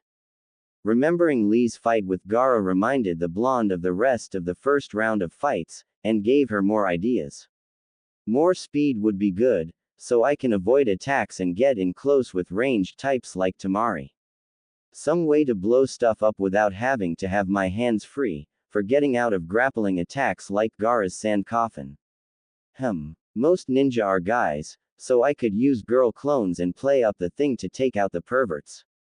She mulled the idea over for a moment. Hey, yeah, that could work really well. Girls can be scary, but they usually can't take a hit, and if my style is all speed and clones, they'll expect me to go down with one punch when they finally catch me. So there's all kinds of ways to play with their heads and catch them off guard, especially if I could throw in some illusions. Hey, that'd be even better if I had some kind of armor technique or big explosion of death thing. No one would expect that. Okay, so maybe the kid isn't hopeless after all, Jiraiya mused. I guess Kakashi just hadn't gotten around to this yet. Not bad, kid. You underestimate the value of a good distraction technique, and you miss the grappling and infiltration angles, but that's pretty much the plan. Ooh. The next day Jiraiya didn't show up until long after breakfast, having spent a late night with several ladies of dubious reputation. He arrived to find not 2, but 5 identical kunoichi at the lake. One was repeating yesterday's physical conditioning training, and 2 more practiced taijutsu forms on the lake while the 4th lobbed the occasional kunai or shuriken at them. The 5th seemed to be practicing a ninjutsu technique, but she wasn't having much luck with it. Going for a 5-way training split, Okay, kid, let's see if you can pull it off. Jiraiya plucked a kunai from the missile thrower's hand and inspected it critically. Where'd you get this piece of crap, kid? Is this pig iron? Never mind, you're never going to get anywhere with this junk. Go buy some real kunai, and I'll show you how to throw them right. She hesitated, about to point out that none of the ninja suppliers in Konoha were going to sell decent gear to the Kyuubi brat, when a thought struck. Wait, I'm supposed to stay a girl for the month, so he means go like this. A henge wouldn't fool the old geezers who run the shops for long, but my girl form is real. So that means, yeah, the shopkeepers aren't ninja, so they won't know about that stupid, the demon brat has to wear orange so we can see him coming, rule. As long as none of the ninja give me away, I can shop anywhere. Sure thing, sensei. She smiled brilliantly and dashed away towards the village, leaving a puzzled Sanin scratching his head. Dismissing her sudden good cheer with a shrug, he turned to the one with the jutsu problem. So what the heck are you trying to do anyway? I'm trying to figure out that stupid academy clone technique, so I can make decoys that don't disappear when you hit them. But I can never get this stupid thing to work. Well, that's not a bad idea, but you're using about 100 times too much chakra. Here, let me show you the leaf floating technique first. Once you can do that, you should be able to dial down your output enough to do a D rank technique without blowing it up. Ooh, hey, 1010, you're a weapon expert, right? What kind of thrown weapons do you think a melee type like me should go with? 1010 turned from a display of combat wire to regard the strange kunoichi who'd addressed her. Incredible hair, skimpy orange and black outfit, a figure to die for. She's got to be using one of those secret beauty techniques, maybe 16 years old. Definitely a stranger, but something about her seemed familiar. I'm sorry, have we met? What? Like there's another ninja in Konoha who wears orange. She replied with a wink. But call me Naruto when I'm like this, okay? Okay. Anyway, sorry to bug you, but Jiraiya-sensei wants me to get better gear before he'll work with me on ranged weapons, and I'm not sure how long my shadow clones are gonna keep him busy, so I kind of need to figure this out quick and I don't want to look stupid or waste a bunch of money. So, anyway, what do you think? The young weapon mistress was still struggling to keep up with this strange conversation, but some parts were coming in loud and clear. She's training under one of the Sannin. Wait, she can use multiple shadow clones for more than a few minutes. She's wearing a Konoha forehead protector, but no Chunin vest, and I know all the Junin instructors. Geez, she must be one of those prodigies that goes straight into Anbu or the Hunter teams. That's how she knows me, she's seen my file. Right, and she must have liked what she saw if she's asking me to help her impress her sensei. This could be a great contact, girl, so don't screw up. Well, I think you'd want something heavy enough to do real damage out to a decent range, but light enough that the weight doesn't slow you down in hand to hand. 15 minutes later, Naruto was headed back to the lake with a pouch full of shuriken, a rather nice collection of knives suitable for throwing or wire work, and an agreement to meet her new friend for some private weapon practice in a few days. Ooh. On the fourth day, Jiraiya arrived at the training site just after sunrise, intending to set up a few surprises before his students showed up. He was surprised himself to find a small horde of clones already hard at work. 3 were doing katas on the lake, with 2 more throwing shuriken at them, 4 practicing on the thrown weapons range, a pair trying to maintain the leaf floating exercise while distracting each other, and another calling up and dispersing mixed groups of clones, all while the original did her morning workout.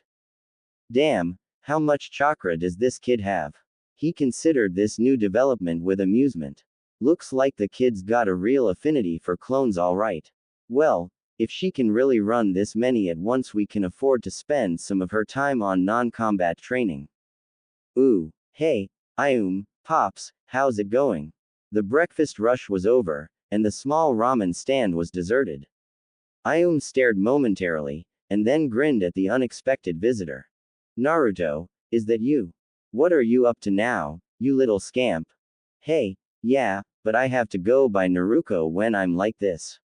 It's a training thing. So, I was wondering, could you guys teach me to cook? I could work here for free to pay you back. Ha, you'd eat us out of house and home before I could blink. Besides, didn't you just say you were training? No, see, I'm a shadow clone, so I can't actually eat. Or, well, I guess I could, but what's the point? But I can make lots of clones, and I remember everything they do, so it's just like the real me. Come on, guys, I just want to be able to eat something better than instant ramen on missions and stuff. Please. She turned up the puppy eyes, and snickered. Okay, I'll teach you to cook. But you have to take the early shift to pay me back, okay? Deal. Alright, mission accomplished. Just you wait, old pervert, I'll show you I can do this infiltration stuff. Ooh, hey, Jiraiya-sensei, how come you won't let me train with more clones? I could put a couple hundred on that leaf-splitting thing easy. What? So you can learn the same thing 100 times every day, and get burned out in a week? Don't be stupid, kid. There's no point in having more than 3 or 4 clones working on the same thing at once, unless you can figure out a way for each one to be doing it a different way. And don't try to do that on your own either. You're not ready to practice anything without an instructor yet, you'd just teach yourself bad habits. Man, hey, what if you made some clones too? So you can give yourself brain damage from psychic shock before you die of chakra exhaustion. No, now quit bitching and come at me. Ooh, hey, closet pervert, show me something cool.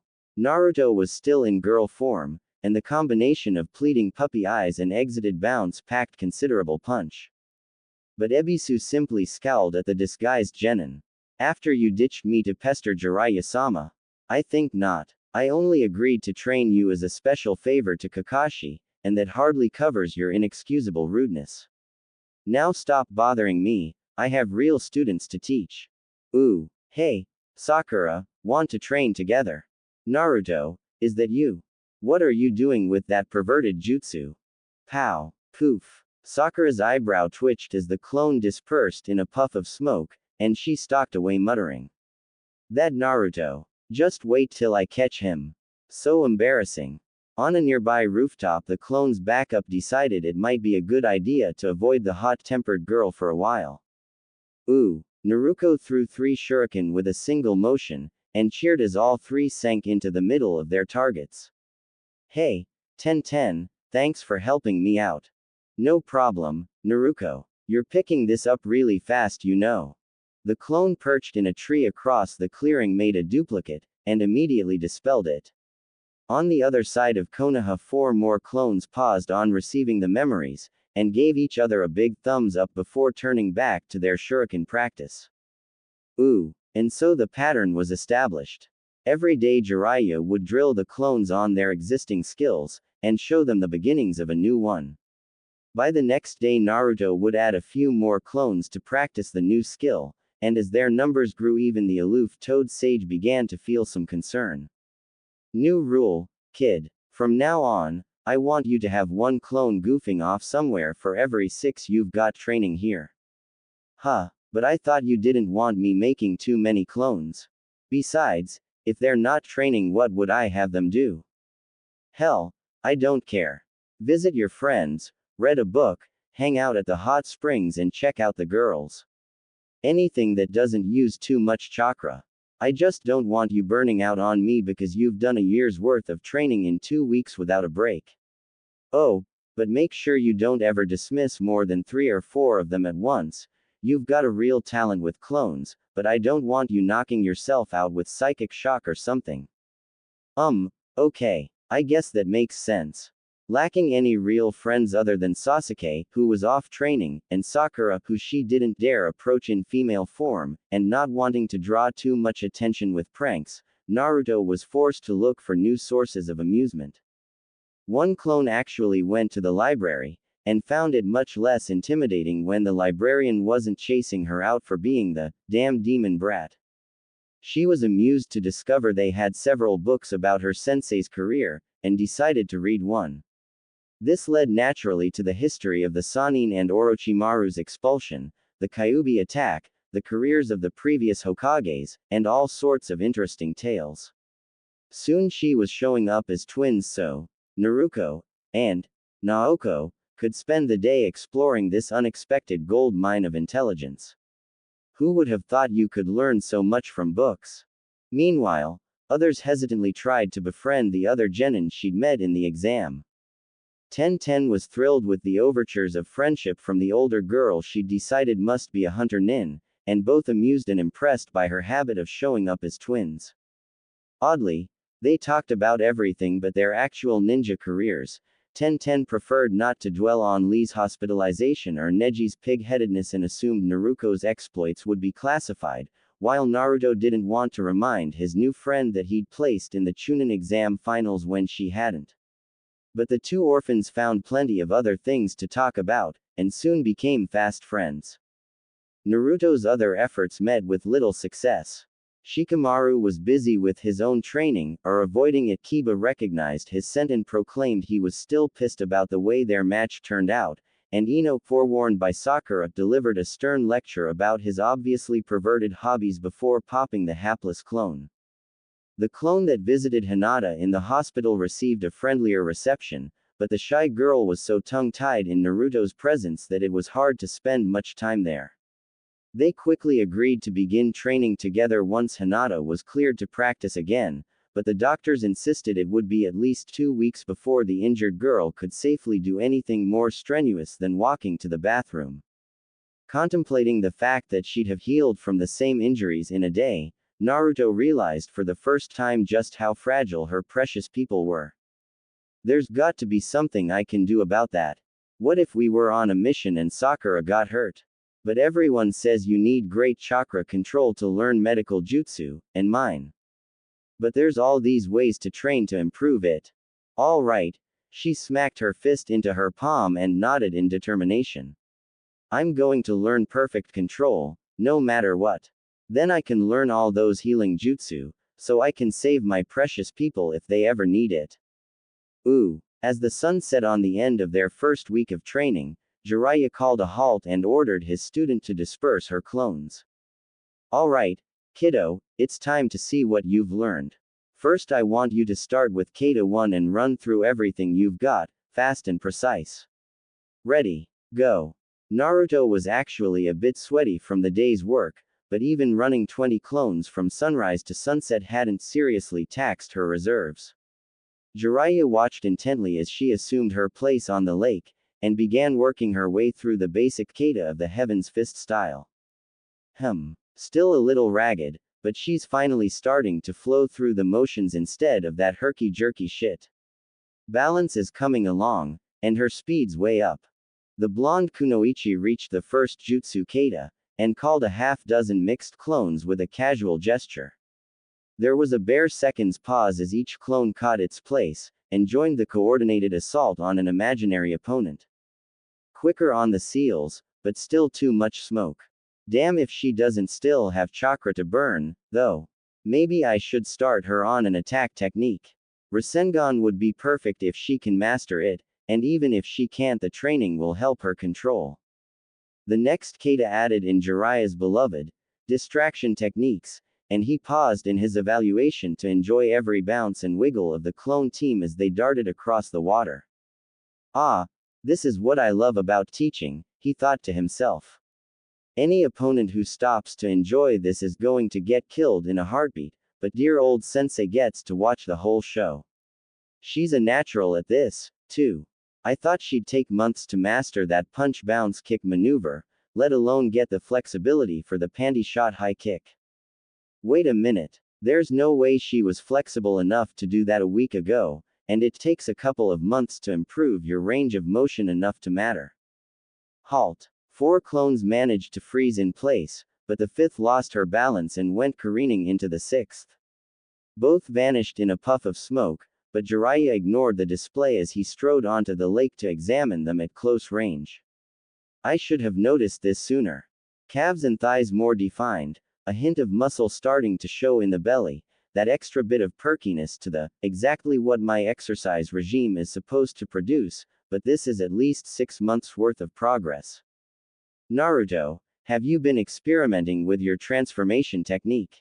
No, sensei. The original replied. I haven't had time. You're sure? Nothing different about how you apply it. Maybe your visualization has changed. You do remember you said I had to stay like this, right, sensei? It only took me a few hours to figure out how to recharge it without letting it drop, and I haven't changed back since. Interesting. My god, what an infiltration technique. But if she's recharging it continuously, is she somehow adjusting her form to suit the training? Can you make changes without dropping and reforming the technique? Say, make your hair longer. Sure. Forming a quick ram seal, she closed her eyes in concentration, and a moment later her hair began to grow. In a moment it reached to her knees, and she released her concentration. Bingo. Not bad, kiddo. Okay, enough kata. You've got 2 minutes to set an ambush in the woods, then I'm coming in after you. Ooh, the second week was the most exhausting period of Naruto's young life.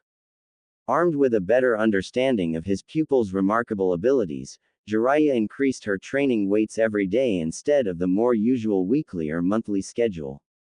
By the end of the week, the real Naruto was training 10 to 12 hours per day while wearing gravity seal weights set to 50 pounds each.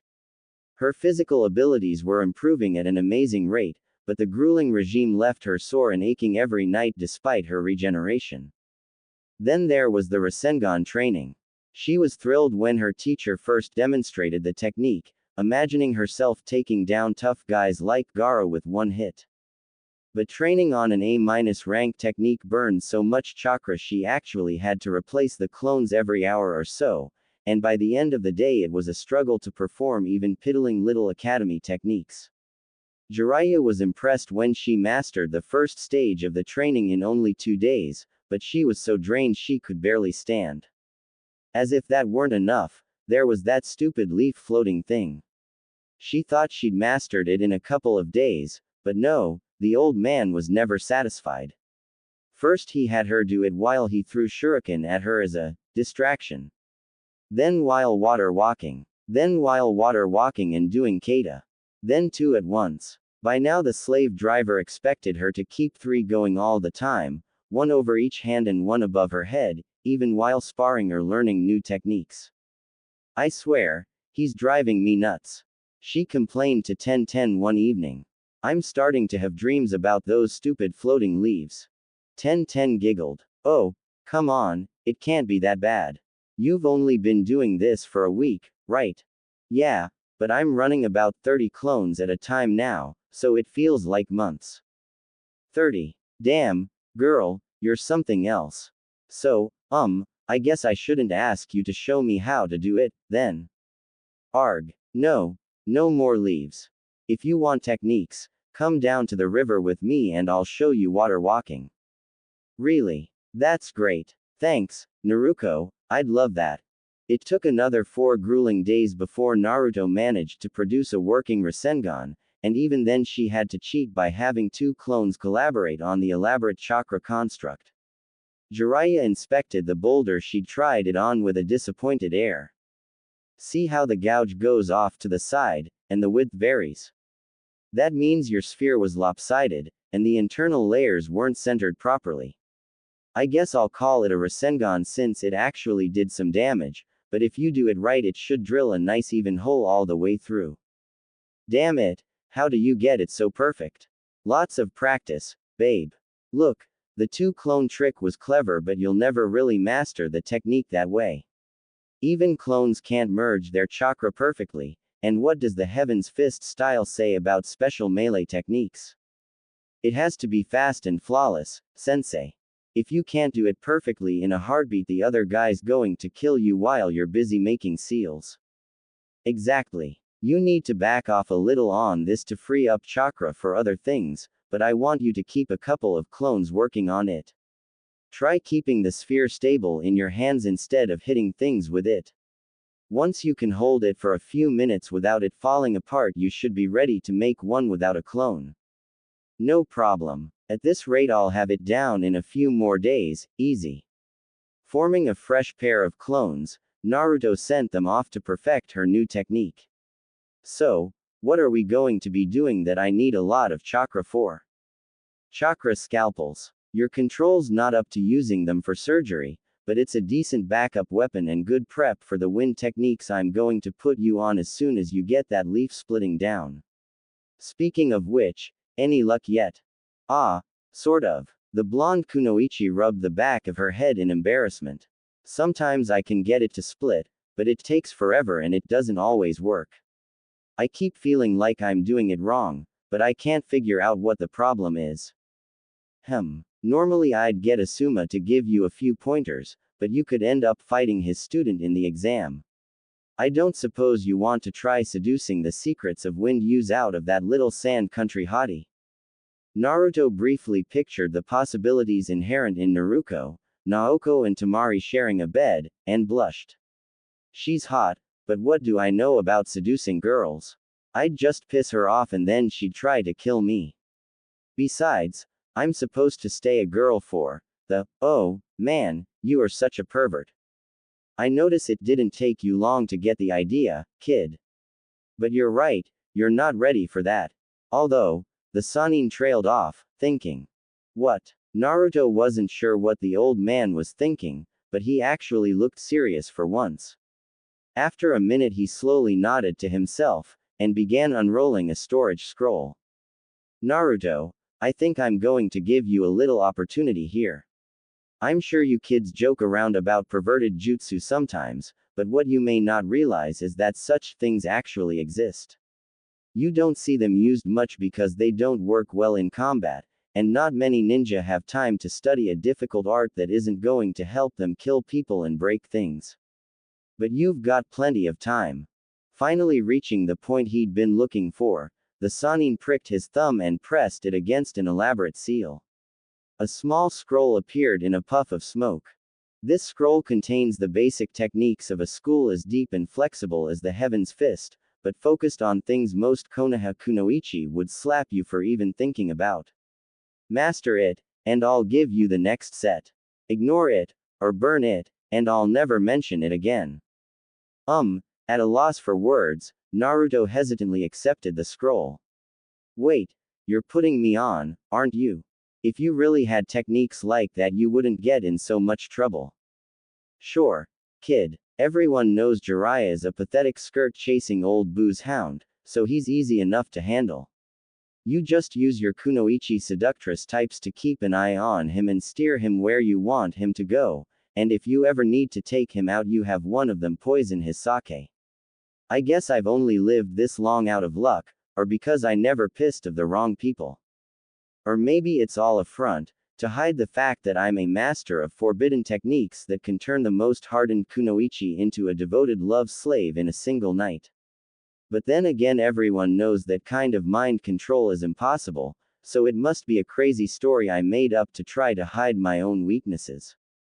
Better yet, maybe the whole issue is a distraction I set up so people wouldn't think about my real hidden powers and weaknesses. Aren't ninja mind games fun? If you want to know the truth, read the scroll. Eventually you'll figure it out. But enough of that, here's how the chakra scalpel technique works. At the end of the week, Jiraiya called another demonstration to review his students' progress. This time the Kunoichi's movements were graceful and fluid as she flashed through her kata with newfound speed. When she called clones, they appeared with barely a gesture, stepping immediately into place to carry out coordinated attacks as if guided by telepathy. Her Rasengan was still slow, requiring both hands and several seconds of concentration, but at least she no longer needed a clone's help to pull off the technique. When it was over, the Sannin clapped her on the back and beamed. Good job, babe. We've finally got your taijutsu up to high genin level, and you're fast enough to make an enemy work a little to pop your clones. That's enough of a foundation build on, so tomorrow we're going to start on the technique that'll let you kick that Hyuga, kids. Naruto cheered and ran off to celebrate in her usual boisterous way, but as the training field emptied, a pair of clones hesitantly approached the old man. Sensei. One of them began. This is really embarrassing, but, well, I read the scroll. And, the Sannin responded with a raised eyebrow. The second clone muttered, "Oh, hell," and hugged her twin. Affectionate embrace. The target's eyes widened in alarm, then fluttered as she sagged involuntarily into her attacker's arms.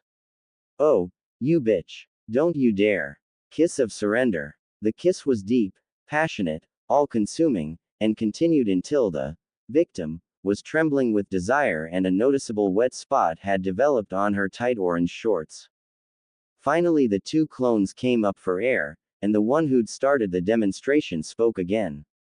"I've got grip of ecstasy working too, but I'm not desperate enough to strip my twin down and do it in public just so you can watch." "I am." The other clone gasped out. "My God, don't do that and just leave me hanging." Frowning, Jiraiya touched the panting girl's forehead and made a series of one-handed seals. Her arousal vanished instantly at his touch, leaving an icy calm in its place. The clones exchanged a surprised look, before turning to stare at their teacher. "Yeah, I guess I deserve that. Look, kid, you're my apprentice, not some skanky bitch who tried to poison my drink in a bar. Just because I like to make training fun doesn't mean I want you doing anything you'll regret in the morning. You understand? Yeah, replied one clone. Thank you, offered the other. It's, kind of scary how easy it is to get lost in these techniques. That's why most people fear them, and try to stamp them out. But they're also a powerful tool, especially for someone with your talents. So, you've taken your first step. Do you want to back out, or learn more? Both girls looked away nervously. Learn more. Great. Then here, this scroll has the basic defensive techniques to counter the sort of thing you've been learning. When you can ignore your own affectionate embrace, we'll start working on something serious. Oh, and kid. Yes. Don't forget, the power of these techniques is pretty sensitive to the difference between your chakra level and your targets. With those massive reserves of yours, you're going to have to be careful not to overdo it, especially if you decide to play around with any of your friends. Hey, I wouldn't do that, he sighed. Kid, real girls enjoy this stuff just as much as you do. The ones your age just aren't going to admit it, because they've all been taught not to. Now get out of here, that counter I used on you is going to run out in about 10 minutes, and I don't think you want to be out here in the woods when that happens. Oh, shit. Yeah, bye. Ooh. Jiraiya kicked off the third week with a lecture on chakra strings. At first Naruto didn't see the point. Why would you bother with a special technique for holding things, instead of just using your hands? Then the Toad Sage demonstrated controlling 4 kunai at a time with each hand, and pointed out that each clone in a melee team could use her own set. Whoa. That's awesome, sensei. I could have one group hand to hand and another stabbing from a few feet away, without hitting myself or running out of ammo. Hey, I could trip people with these things, or make a net, or, wait, is this how that sand guy was controlling his puppet? Does that work on people too? Ha ha. Yes, you can do all of that if you're good enough, even control an opponent's limbs. It's also a good chakra control exercise, so between this and Rasengan you may actually have the control to learn genjutsu or medical techniques in a few months. It wasn't an easy technique to master, and at first Naruto's clones could barely practice for a few minutes without accidentally stabbing themselves. But putting chakra strings to good use was an art involving dozens of different techniques, which made it perfect for mass clone training. After a week of running 20 clone practice sessions, the blonde Jinchuriki was using them constantly in sparring practice, and any target that earned a clone team's attention was quickly surrounded by a blizzard of dancing blades. She could only manage one blade with each hand, but that was enough to pull off a lot of nasty tricks with thrown weapons. Neji is so gonna get his kicked, Naruto remarked one evening over dinner. Between my new taijutsu, Rasengan, and this chakra string stuff, he'll never know what hit him. Jiraiya chuckled. Just don't get, kid. Remember, he can see your chakra strings, so you're not going to fool him with any fancy moves. Just surround him with clones and keep the pressure on until he makes a mistake. I know. He'll probably kill a bajillion clones along the way, but I'm gonna beat him if it's the last thing I do. Huh. Sounds like there's something personal about that fight, the Toad Sage commented. Well, yeah, Naruto replied. He was a complete to Hinata in the preliminary round. First he tried to do this big, your destiny is to be a pathetic loser, mind trip on her, and then he beat her so bad she's still in the hospital. I promised her I was gonna totally kick his for her, and I always keep my promises. Oh, so you're defending your girlfriend's honor, Jiraiya nodded with a smile. Good for you. Keep training like you have been and I'm sure you'll make her proud. Huh, wait. She's not my girlfriend, Naruto protested. Not that I'd mind. I mean, she is kind of cute. And nice. But she's practically a princess. There's no way she'd be interested in someone like me. What? The kid who says he's going to be a Hokage is giving up on a girl over something like that? Yeah, right. I'll bet you an A- rank technique you could have her dating you within a couple of weeks. Hell, I bet you could get 2 girls dating you in the next month if you put your mind to it. An A rank. You're on, Naruto declared.